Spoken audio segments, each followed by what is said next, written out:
हास'दों हास'फेरनो मोनाखै बे MGN रेगानि फिथा हास'नानैनो पलिटिक्स खालामनो नागिरदों आरो माथो होनो MCL देरहासार बसुमतारी UPPL राजखान्थि हानजाखौ थांखिना MGN रेगानि फिथा हाफेरैखाय फिथा हाना मोजां मोनो बेखायनो फिथा हाबाय थायो होननानै बुंनायनि सायाव बिआर फेरेंगाया गोख्रों रावजों फिननाय होदों। 17 बोसोराव BPF सरकारा नंखाय जब कार्डनि मुङाव कौटि रां थगायदोंमोन बे जोंनियाव 100% फोरमान दं। थांनाय 17 बोसोर हाग्रामा महिलारि बिथांनि दैदेननायाव जा BTC सरकारमोन बे BPF सरकारा रायजो राजाखौ थगायनानै MGN रेगानि मुङाव नंखाय जब कार्ड बहननानै बिथांमोना कोटि थाखाखौ लुथिदोंमोन बे बाथ्राया जोंनाव 100% रोखा फोरमान दङ। बेफोरबायदि कौटि रां थगायना जानायखौ फांथेनो थाखाय बिथांमोना बेफोरबायदि नंखाय UPPLनि सायाव दाय जाबसिननाया सोंखारिजाथाव बाथ्रा। बेफोरबायदि कोटि हाजार कोटि थाखा आरो रायजोफोरखौ थगायबोफ्लेनायखौ फांथेनो थाखाय बिथांमोना दिनै जोंनि सरकारनि सायावहाय नंखाय एलिगेसन लाबोनाया सोंखारिथाव बाथ्रा। मा थांखिजों NLB ULB दा बनसु जोनोम होनाय बिनि गुबै थांखिया मा रायजो राजाफोरा मोनथिनो लुबैदों। नोंथांमोना बबे भिजन आरो मिशनजों NLB खौ जोनोम होआमोन, बबे मिशन आरो भिजनजों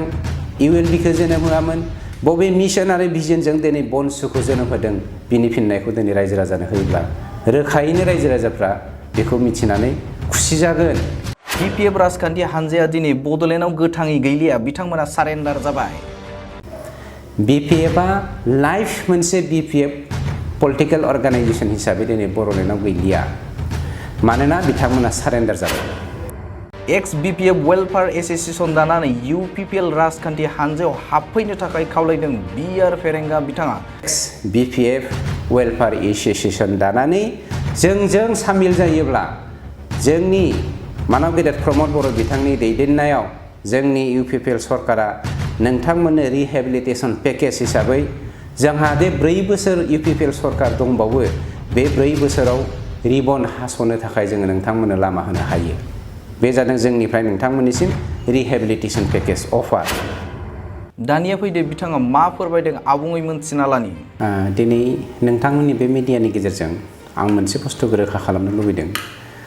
मैया आं नोंथांमोननि मिडियानि गेजेरजों मोननो हादों जे BPFनि सासे MCLA देरहासार बसुमतारी होननाया जोंनि UPPL दोलोखौ बा मानव गेदेर बिथां प्रमद बर'नि दैदेननाय BTR सरकारखौ मोननैसो एजेन्डा लानानै जिबायदि सोंखारिदों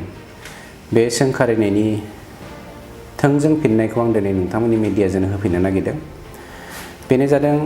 बिथां देरहासार बसुमतारीया जोंनि UPPL दोलोआ फिथा हाफेरनो मोनैखाय MGN रेगानि खामानिनि फिथाखौबो हास'नानै दिनै हास'दों होननानै जोंखौ बुंगासिनो दं बा बुंदों। आं बे मोनसे बाथ्राखौसो रोखा खालामनो नागिरदों। थांनाय 17 बोसोर हाग्रामा महिलारि बिथांनि दैदेननायाव जा BTC सरकारमोन बे BPF सरकारा रायजो राजाखौ थगायनानै MGN रेगानि मुङाव नंखाय जब कार्ड बहननानै बिथांमोना कोटि थाखाखौ लुथिदोंमोन बा लुथिबोदोंमोन बे जोंनाव 100% रोखा फोरमान दङ आरो बेखौ जोङो दिनै आयेननि बेबस्थाजों BPFनि बै समनि महा गिदिर दैदेनगिरि देरहासार बसुमतारीमोन बायदिनि सायाव मा होनो मोनसे एलिगेसन लाबोनानै बा बिथांमोननि जा दाय बे दायनि सायाव बिजिरनानै रायजोफोरनो जोङो बिसार होनो थाखाय दा जोङो आखायाव लादों। गतिके बिथां देरहासार बसुमतारीया जों जे MGN रेगानि खामानियाव फिथा हादोंना फिथा हायाखै बिनि फिननायखौ बावैसोनो मोननो थांगासिनो दङ। दानिया गुबै बाथ्राया जादों बिथांमोना गावसिनि जा रायजो राजाफोरखौ नंखाय बाथ्रा बुंनानै नंखाय खामानि मावबोनानै जे बे थगायबोदों बेखौ दोनखोमानो थाखाय गुबुन मोनसे UPPL सरकारनि सायाव एलिगेसन लाबोदों। बे एलिगेसननि आं रोखा मोनसे फोरमानसो होनो नागिरदों बिथांमोननि एगेन्स्टआव जे बिथांमोना रायजो राजाखौ थगायनायनि मोनसे फोरमानानो जादों जोंनि जा बर'लेण्ड हालामनि अनजालु कन्ट्रेक्टर बिथांमोन दङ बिथांमोना गावसिनि सिपिनिफ्रायनो बिथांमोननो 15% to 30% होग्रोनानै गावसिनि सिपिनिफ्रायनो होग्रोनानै गो एहेडआव मावनाय खामानिफोरा दिनै जोंनि बिटिआरनि सरकारा मोगा मोगि जानो गोनां जादों 3000 crore लायबिलिटिस बे 3000 crore लायबिलिटिसखौ दिनै जोङो प्रमद बर' बिथांनि दैदेननायाव खाब खर' रुजुना लानो गोनां जादों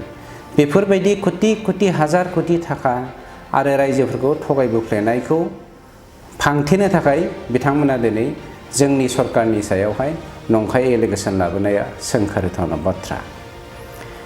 गुबुन मोनसे बिथाङा होनदों प्रमद बर' बिथांनि दैदेननायाव जोंनि इउपिपिएल दोलोआ बा बिटिआर सरकारा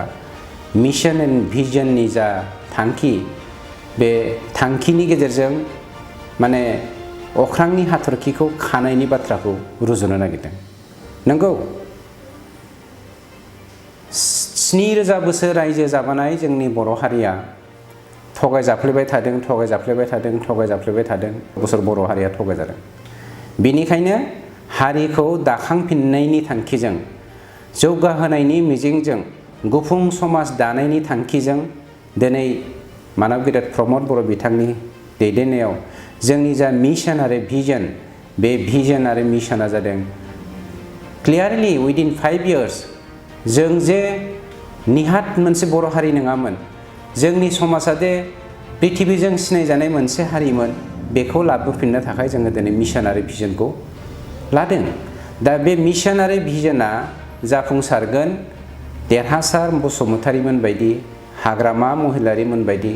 रबिराम बसुमतारीमोन बायदि सानगोथे गोसोनि सुबुंफोरा दिनै रायजो राजाफोरखौ इनस्टिगेट खालामनानै नंखाय लामाजों दैदेननायनिफ्राय गोजानाव थायोब्लासो आं दाना कुइसन खालामदों प्रमद बर' बिथांनि दैदेननायाव जोंनि मिशन आरो भिजनआ भावनासा जानानै अख्रांनि हाथरखि खानो नागिरनायजों जुदि रुजुदोंब्ला आंनि कुइसना जादों नोंथांमोना थांनाय 17 बोसोराव बटल सिं ग्रुप मोनसे जे दानानै समाजखौ बुख्रुब सुख्रुब खालामनानै बै बटल सिं ग्रुपनि हान्जानि मानसिफोरखौ जे बिसिनि जिउ बिसिनि इयुन बिसिनि जोलैखौ जे सेवहांगार खालामबोदोंमोन दिनै सरकारा जोबनायनि उनाव बटल सिं ग्रुपखौबो दानो हायैनि मुङाव नोंथांमोना फाग्ला जादों आरो बे बटल सिं ग्रुपनि सोलाय बिथांमोना गावसोरखौ पावाराव लाबोफिननो थाखाय मोनसेनि उनाव मोनसे अस्त्र हमग्रा हान्जाखौबो दाबोदों बे बिराद लासिंसिं बाथ्रा नाथाय जोंनि सरकारा बेखौ जाफुंहोआखै दानिया नोंथांमोना बबे भिजन आरो मिशनजों एनएलपिखौ जोनोम होआमोन बबे मिशन आरो भिजनजों इउएलबिखौ जोनोम होआमोन बबे मिशन आरो भिजनजों दिनै बनसुखौ जोनोम होदों बिनि फिननायखौ दिनै रायजो राजानो होयोब्ला रोखायैनो रायजो राजाफ्रा बेखौ मिथिनानै खुसि जागोन नोंथांमोननि भिजन आरो मिशना मा बेनिखायनो मिडियानि गेजेरजों मोनसे बाथ्राखौसो रोखा जानो लुबैदों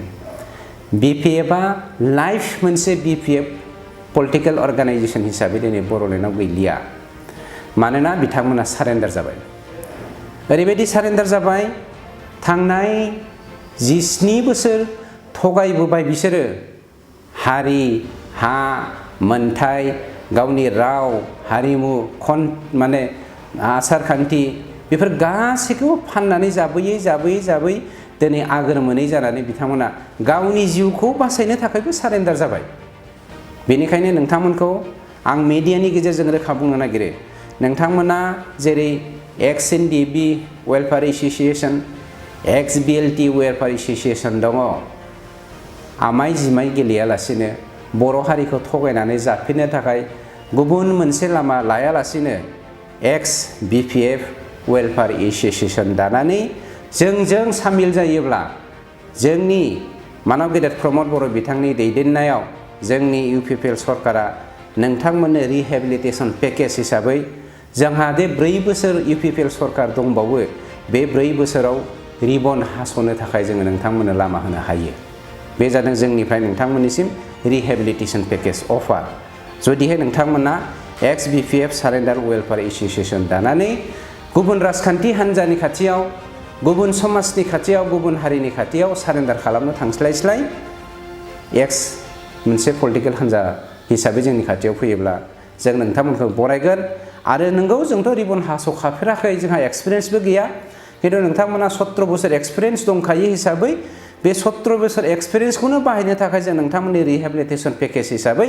रिबन हास'नो थाखाय जोंनि इउपिपिएल सरकारा नोंथांमोनखौ वेलकाम बानायो। गोग्गो आदार जाग्रा सुबुंफोरनिसिम मोनसे गोजोनथाव खौरां। उदालगुरि जिल्लानि सिङाव थानाय मावरिया गामियाव मनाटिसा गावसुंथा हान्जानि सोद्रोमा हांमा ब्रह्म बिथाङा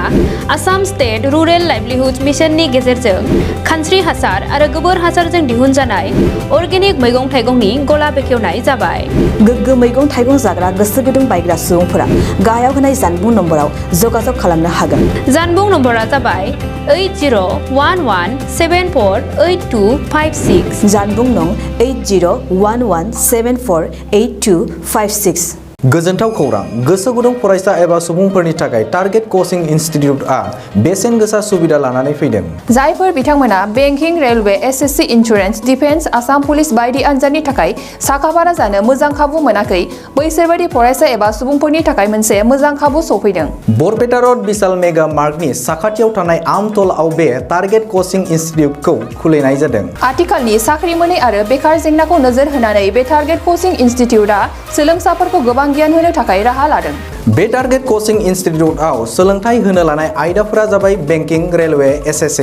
इन्सुरेन्स डिफेन्स आरो आसाम पुलिस। जायफोर सोलोंनो गोसो गुदुं बिथांमोना टारगेट कचिं इनस्टिट्यूटआव मुं थिसननो एबा गोबां मिथिनो थाखाय 8134097059 एबा 8638961177 जानबुं नाम्बाराव जगाजग खालामनो हागोन।